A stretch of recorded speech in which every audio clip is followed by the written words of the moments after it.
I want to talk about 10 common mistakes fish farmers make. To be able to distinguish whether you're just doing fish for a hobby or you're doing it as a business. These 10 mistakes are things that waste your money and decapitate you, and then you cannot continue. First and foremost is the tanks you use. Are you building concrete tanks or are you doing tarpaulin tanks? I made that same mistake. I built concrete tanks starting. I should have started with tarpaulin tanks.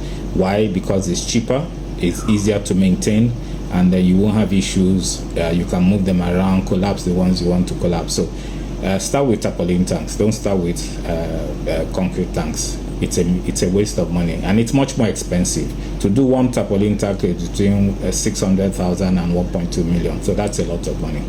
Second is overbuilding your ponds. When I mean by overbuilding is that you're thinking about how many ponds you will acquire without thinking about the cost of feeding. Cost of feeding is 60 to 70% of your cost. So tank is not the major cost. Feeding is your major cost, and it's a recurring cost because you have to feed at least for 4 months. So it's a major issue here. So don't bother about the tanks, bother more about the feeding.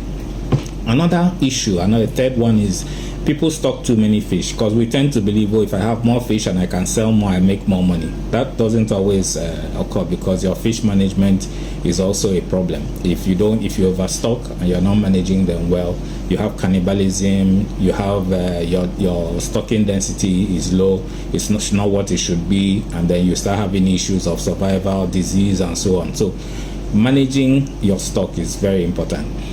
Fourth mistake people make is, we jump into fish farming. The first thing we do is let's buy the imported fish foods, that they are good, and then we keep buying imported fish foods.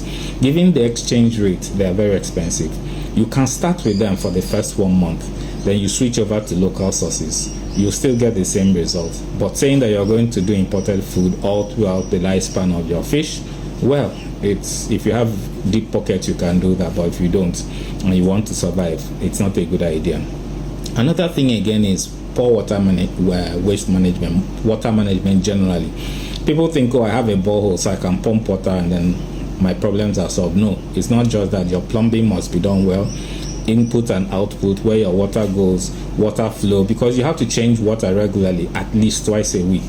So you have to make sure that your water system, not just the input from the borehole, even the borehole, you have to make sure that the pH of that water is accurate and that it helps the fish. If it's too acidic, your fish will die. So you have to check pH and know what to do to stabilize the pH so that the fish can survive.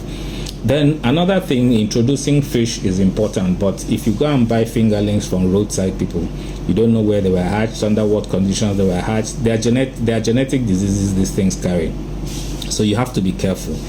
Look for established breeders or hatchers and then buy from them. You're better off buying from them than for all these people that pop up at the roadside and tell you that they can sell you fingerlings and juveniles at a very cheap price. Be very, very wary of them.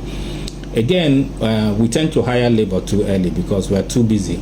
You hire people to manage your fish farm. Sometimes they don't have the skills, but you need to learn. My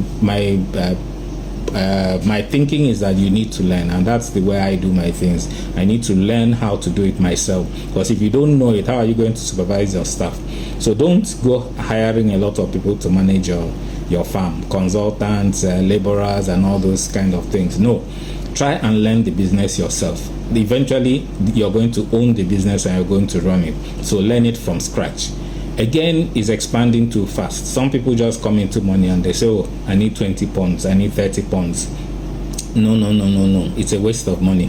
Start small. Start to get the returns from what you did at a small scale. Then you can ramp up as you go on. In addition to that, is when you ramp up too fast, you don't have records. Keeping records is what makes the difference between a guy who has fish as a hobby and a guy who's doing fish as a business. Your record keeping says a lot about you. When did you get your fish? What were they weighing at a certain point in time? How are you feeding? What quantity of fish food? What's your cost input and all those things? That's proper record keeping. If you're going to do a business, you must have proper record keeping. If not, you're going to go down the drain, not knowing where your money is going to. You'll be able to know exactly what part of your finances are going into what.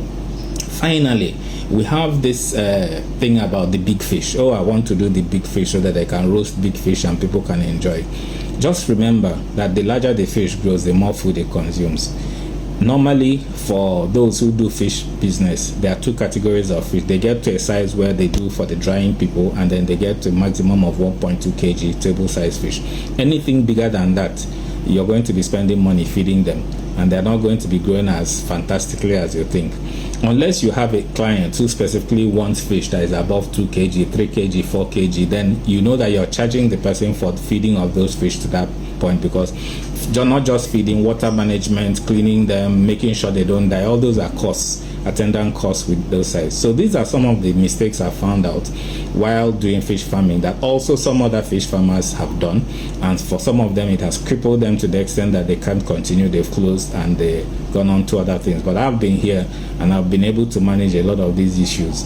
I'm not that perfect, but I'll keep managing the issues and I keep doing well. Thank you.